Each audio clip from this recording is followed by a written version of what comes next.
আমার রেইনকোট আছে। শর্ত হলে কি জানেন দুইটা টাইমে পড়বো এটা কোন সময় জানি বৃষ্টি এলে সেকশনে এলে আর যখন তল বানতে যাইব তখন যাবো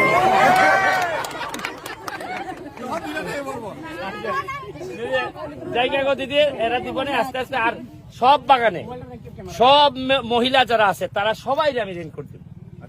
সবাই আমি পায়ের বুটেরও চিন্তা করতেছি যে বুট যেটা দিলে কাজ করলে পাটা সুন্দর থাকবে। যা যা লাগে তোমাদের জন্য আমি চেষ্টা করতেছি। আমি বাকি জীবনে আর হয়তো তোমাদের কাছে নাও আসতে পারি, যে আর যদি নির্বাচন না করি হয়তো ভোট নাও চাইতে পারি, কিন্তু আমি একটা কাজ করে যাইতেছি দিদি, পরবর্তীতে যারাই নেতা হবে এটা আমি নিশ্চিত করবো যে তোমাদের ভালোবাসা ছাড়া যেন নেতা হইতে না পারে। আর বছরের পর বছর খবর নিলাম না, আর ওই 5 বছর পর আইয়া কইলাম গো আইসি গো মার্কা লইয়া গো, হ্যাঁ ভোটটা দিয়েন।